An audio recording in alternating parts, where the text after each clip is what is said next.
வணக்கம். நான் லாவண்யா. குஸ்லி ஃபேமிலிக்கு அனைவரையும் வரவேற்கிறேன். எத்தன பேரு தமிழக வெற்றிக் கழகம் வெளியிட்ட அந்த வெள்ளை அறிக்கைக்காக இத்தன நாள் வெயிட் பண்ணிட்டு இருந்தீங்க? நமக்கும் தெரியணும் தானே என்ன நடக்குது, ஏது நடக்குதுன்னு.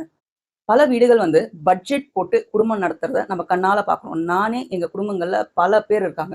நெறைய பேர் வந்து கிரெடிட் கார்ட்ல மூழ்கி போயி கடனுக்கு மேல கடன் வாங்கி, கடனுக்கு மேல கடன் வாங்கி, அதுக்குள்ள இருந்து வெளிய வர முடியாம பல லட்சம் கடன்கள்ல வச்சுட்டு இருக்காங்க. ஆனா, கடனே இல்லாம எவ்வளவு லட்சங்கள் சம்பளம் வாங்குனாலும், கடனே இல்லாம வீட்ட நடத்த முடியும். பட்ஜெட் போட்டு நடத்த முடியும். அப்படிங்கிற சில கேரக்டர்ஸும் இருக்கிறாங்க எங்க குடும்பத்துல. ஸோ அத பார்த்து தான் நான் சொல்றேன். இந்த வெள்ளை அறிக்கை பார்த்தப்புறம் அவ்வளவு வயித்தெரிச்சலா இருக்கு. ஏன்னா, எங்க இருந்த நம்ம தமிழ்நாட்ட எங்க கொண்டு வந்து விட்டு வச்சிருக்காங்க பார்த்தீங்களா? 2013, 14ன்னு நெனைக்கிறேன். அந்த டைம்ல நமக்கு எக்ஸஸா இருந்த அமௌண்ட்ட இப்போ கிட்டத்தட்ட டிஎம்கே, ஏடிஎம்கே வந்து 5,00,000 கடன கொண்டு வந்து விட்டது. எப்போ? எடப்பாடி அரசு டைம்ல. அடுத்து ஸ்டாலின் ஐயா சொல்லவே வேணாம். இந்த வெள்ளை அறிக்கை பார்த்துட்டோமே. 13,00,000 கோடி கொண்டு போய் விட்டுட்டாரு. அதாவது 10,00,000 கோடி தான் எக்ஸ்ட்ரான்ற மாரி 5,00,000 தான் எக்ஸ்ட்ரா வாங்கியிருக்கோம் அப்படின்னு சொல்லிட்டு இருந்தவங்க, எக்ஸ்ட்ரா 5 இல்ல 8,00,000 கோடி வாங்கியிருக்கிறாங்க. 13,00,000 கோடிகள்ல கடன வாங்கி, நம்ம ஒவ்வொரு குடிமகனின் தலையில அதாவது பச்சை குழந்தை உட்பட ஒருத்தர் தலையிலயும் ரூ. 1,28,000 கடன் சுமைய ஏத்திட்டு போயாச்சு. இதே ஸ்டாலின் ஐயா அவர்கள், அவரு ஏடிஎம்கே காலத்துல என்ன சொல்லி வச்சிருந்தாரு?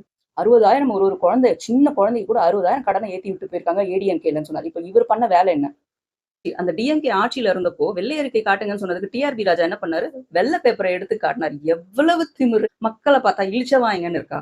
வெள்ளை அறிக்கை காட்டுங்கன்னா, ஒண்ணு டைம் ஆகும்னு சொல்லுங்க. இல்லன்னா, நான் இத்தன நாள்ல குடுக்குறேன்னு சொல்லுங்க. இல்ல குடுக்க முடியாதுன்னு சொல்லுங்க. அத விட்டுட்டு திமிரா இதான் வெள்ளை அறிக்கை பார்த்துக்கோங்க. எவ்வளவு தெனாவட்டுல்ல? இந்த தெனாவட்டு தான் அவங்கள இங்கிருந்து அங்க கொண்டு போய் உட்கார வச்சிருக்கு. இன்னும் கொஞ்ச நாள்ல பாருங்க, அந்த இடத்துல கூட இருக்க மாட்டாங்க. கண்ணு கெட்டாத தூரத்துக்கு போயிடுவாங்க. ஏன்னா, அவங்களுடைய குணாதிசயம் அந்த மாதிரி.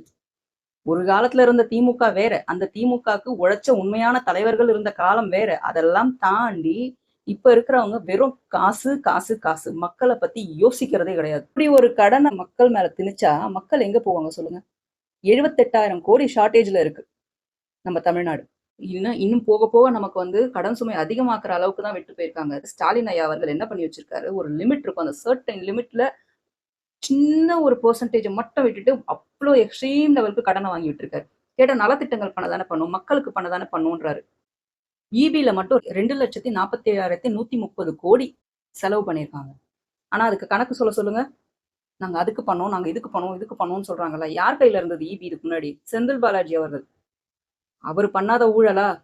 அந்த மனிதர் என்னமோ கரைபடியாத மனிதர் மாரி பேச வேண்டியது. மக்களுக்காக நாங்க வந்து செய்றோம். மக்களுக்காக நாங்க இத பண்றோம். மக்களுக்காக அத பண்றோம்னு சொல்ட்டு, அங்கங்க கடன் வாங்கி, அதுல 10% 20% பண்றேன்ற பேர்ல கணக்கு காட்டிட்டு, மீதி எல்லாம் உங்க பாக்கெட்க்கு எடுத்து போட்டுக்கிட்டாங்க. இது எந்த வகையில நியாயம்? இதத்தான் அப்போலருந்து தமிழக வெற்றிக் கழகம் ஒரு 3 ஆண்டுகளா பிரச்சாரம் பண்ணும்போதும் சரி, மத்த விஷயங்கள்ல பேசும்போதும் சரி, ஊழல் ஆட்சி, ஊழல் ஆட்சி, தூய ஆட்சி இல்ல, இது தூய சக்தி இல்ல.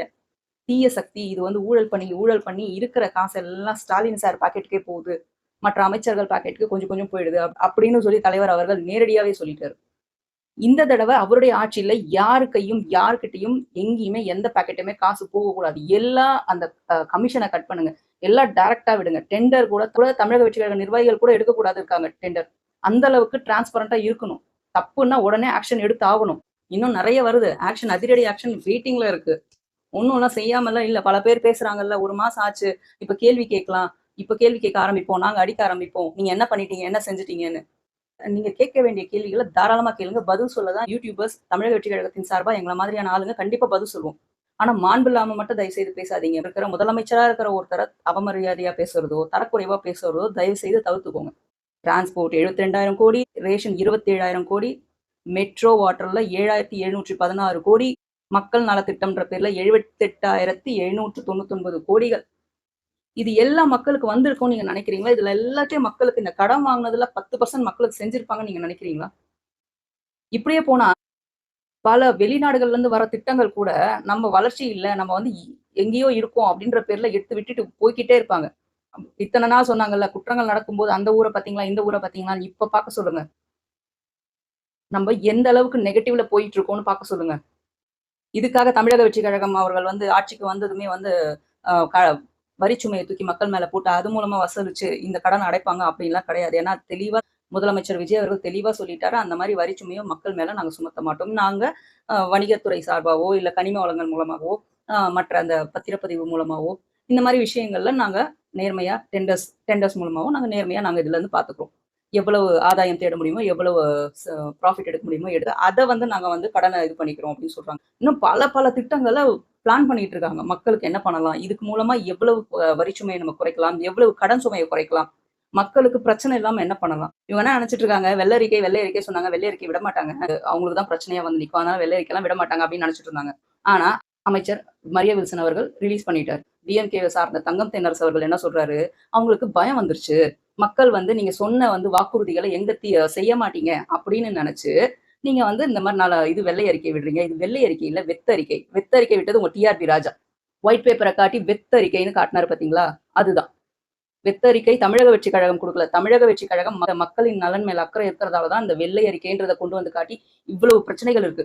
இது எல்லாத்தையும் தாண்டி தான் நாங்க உங்களுக்கு செய்ய போறோம். அதனால கொஞ்சம் பொறுமையா இருங்கன்னு மட்டும் தான் சொல்றாங்களே தவிர, செய்ய மாட்டோம்னு சொல்லல. உடனே வந்து சில பேர் கூப்பிட்டு வந்து நிப்பாங்க கமெண்ட்ல. என்ன சொல்லுவாங்க தெரியுமா? ஆமா, அப்ப வந்து ஏன் வாக்குறுதிகள் குடுத்தீங்க? செய்யணும்ல அப்படின்னு.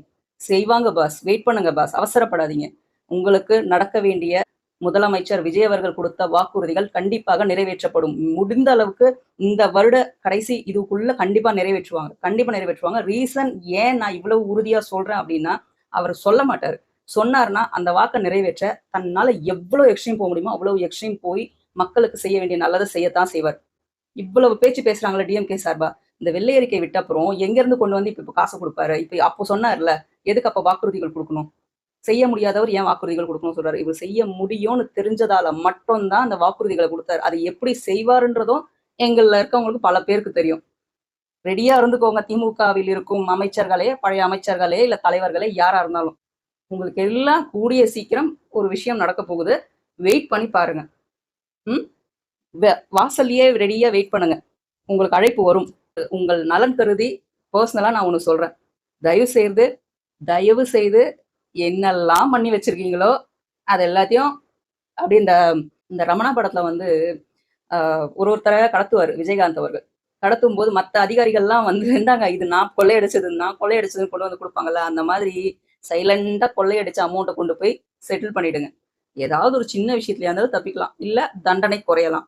இல்லன்னா ரொம்ப கஷ்டம். அப்புறம் உங்க இஷ்டம். அதனால தயவு செய்து போயிடுங்க. முதலமைச்சர் விஜய் அவர்கள் சின்ன ஸ்கெட்ச் போடல. ரொம்ப பெரிய ஸ்கெட்ச் போட்டு வச்சிருக்காரு. இதுக்கு மேலேயாவது நேர்மையா நடந்துக்க பாருங்க. இல்ல நாங்க இப்படியே தான் இருப்போம். நாங்க டிஎம்கே கொத்தூஸ் வச்சு, டிஎம்கே ஜென்ஸின்ற பேர்ல சில கொத்தூஸ வச்சுக்கிட்டு இப்படிதான் மீட்டிங் போடுவோம். இப்படிதான் நாங்க நடத்துவோம். இப்படிதான் வன்மையா பேசுவோம். இப்படித்தான் நாங்க கேவலமா, ஆபாசமா பேசுவோம். அப்படின்னா பேசிக்கோங்க. பிரச்சனை இல்ல. அதற்கான பலனை நீங்கள் அனுபவிப்பீர்கள். உங்கள் கடமை உங்களை கூடிய சீக்கிரமே அழைக்க காத்துக்கிட்டு இருக்கு. இந்த 4000 கோடி ஊழல் பண்ணியிருக்காங்க ரோட் போடுற விஷயத்துல. 4000 கோடி எங்க? நிர்மலா சீதாராமன் அவர்கள் கேட்குறாங்க. அவர் வந்து ஸ்டாலின் ஐயாவை கேட்கும்போது ஒரு நாள் ஒரு கணக்கு காட்டுறாரு. ஒரு நாள் வந்து கணக்கு வேற மாரி காட்டுறாரு. அ வெளிப்படையா சொல்லிட்டாங்க. நான் வந்து முதலமைச்சர் விஜய் அவர்களுக்கு கூட கடன் குடுத்துருவேன் நம்பி.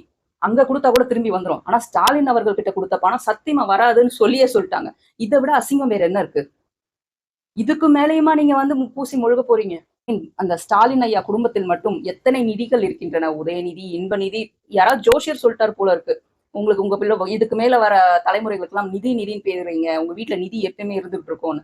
அது அவங்க தவறா புரிஞ்சுக்கிட்டு நிதின்னு பேர் வச்சுட்டு இருக்கிற கலால இருக்கிற நிதியெல்லாம் தூக்கி வீட்டுக்குள்ள போட்டுக்கிட்டாங்களா என்னன்னு தெரியல. அந்த வீட்டோட சொத்தை மட்டும் எடுத்தாலே தமிழ்நாட்டுல பாதி பேரோட கடன் சுமை கழிஞ்சிரும் எனக்கு தெரிஞ்சு. ஆனா அவங்களுக்கெல்லாம் மனசு வராது காசை தூக்கி வெளியே கொடுக்கறதுக்கு. நீங்க கஷ்டப்பட்டா கஷ்டப்படுங்க. மக்கள் கஷ்டப்பட்டா கஷ்டப்படட்டும். நமக்கு என்ன வந்துச்சு? நாங்க அழகா பாக்கெட்ல போட்டு வச்சுட்டோம். நாங்க நல்லா பேங்க்ல சேஃப்டி பண்ணி வச்சுட்டோம். இங்க இல்லைன்னா அடுத்த வருஷம் நாங்க வெளியூர் போய் தங்கிடுவோம். வெளிநாட்டுக்கு போயிடுவோம். ஆனா இங்க இருக்கிற மக்கள் இங்கேயே தானே இருந்தாகணும் காலகாலத்துக்கு. தெரிஞ்சுக்கோங்க. இதுதான் உண்மை நிலவரம். தமிழக வெற்றி கழகம் எந்த மக்களையும் ஏமாற்றி இந்த மாதிரி பண்ணது கிடையாது. பண்ண போறதும் கிடையாது. தமிழக வெற்றி கழகம் நேத்து கூட நான் எம்எல்ஏ மீட்டிங் போயிட்டு வந்தேன். அங்க கூட முதலமைச்சர் அவர்களின் பிறந்த நாள் வருது. ஏதாவது நலத்திட்டங்கள் செய்யணும்னு நினைச்சீங்கன்னா தயவுசெய்து காசு கொண்டு வந்து கொடுக்காதீங்க. பொருளை கொடுங்க அப்படின்னு சொல்றாங்க. பொருளை வேணா வாங்கி கொடுங்க அப்படின்னு சொல்றாங்களே தவிர காசை மட்டும் நீங்க எடுத்துட்டு வராதீங்க. காசு வாங்க மாட்டோம்னே சொல்றாங்க. இதுதான் தமிழக வெற்றி கழகம். இதுதான் தலைவர் அவர்கள் எங்களுக்கு காட்டிய வழி. ஆனா தப்பா இவங்க அதை பண்றாங்க, இவங்க இதை பண்றாங்க. தமிழக வெற்றி கழகத்துல சில பேர் இது பண்றாங்க. எப்போ நேத்து வந்து சேர்ந்தவங்க, முந்தா நேத்து வந்து சேர்ந்தவங்க செய்யற குற்றச்சாட்டுகள் எல்லாத்தையும் தமிழக வெற்றி கழகத்தை கை காட்டுறது எந்த அளவுக்கு நியாயம்னு எனக்கு தெரியல. யாரு தவறு செஞ்சாலும் காவல்துறையும் சரி, சட்டமும் சரி தன் கடமையை செய்யும். தமிழக வெற்றி கழகத்திலே இருந்தா கூட தவறு செஞ்சால் சட்டம் தன் கடமையை செய்யும். அதனால இங்க இருக்கவங்களுக்கு அந்த பயம் இருக்கு. ஆமா, நம்ம ஒரு சின்ன தவறு செஞ்சோம்னா, நம்ம தலைமை செஞ்சுருவாங்க வச்சுன்றது தெரியும். அது வெளிய இருக்கவங்களுக்கு தெரியல. சும்மா கார்ட வச்சிருந்தாலே தமிழக வெற்றி கழகம் தான் செய்யுது அப்படின்னு தயவு செய்து இது பண்ணிடாதீங்க. அவங்க எப்ப சேர்ந்தவங்க? காலங்காலத்துக்கு தமிழக வெற்றி கழகத்துல இருக்காங்களா? நேத்து வந்தவங்களா? முந்தா நேத்து வந்தவங்களான்னு தெரியாது. தப்பா? தயவு செய்து சொல்லுங்க. கம்ப்ளைண்ட் குடுங்க. நடவடிக்கை எடுக்கட்டும். அது ஊர்ஜிதமாச்சுன்னா அவங்களுக்கு தண்டனை கண்டிப்பா கிடைக்கட்டும். அது யாரா இருந்தாலும் சரி. இதற்கு மேல் நடவடிக்கை இப்படிதான் இருக்கும். அது எந்த கட்சிக்கா இருந்தாலும் எல்லா கட்சிக்கும் சேர்த்துதான். சரி, இதுதான் முதலமைச்சர் அவர்களின் நிலைப்பாடும் கூட. எப்பவுமே மக்களுக்காக தான் இந்த முதலமைச்சர் வந்திருக்காரு அப்படின்றத தமிழக வெற்றி கழகத்தில் இருக்கிற தொண்டர்களுக்கு தெரியும். இப்ப இருக்கிற மக்களுக்கும் தெரியும். இது திராவிட முன்னேற்ற கழகத்துல இருக்கவங்களுக்கு தெரியாது. இவங்க புரிஞ்சுக்க போறதும் கிடையாது. மேலும் பேசுவோம். நன்றி, வணக்கம்.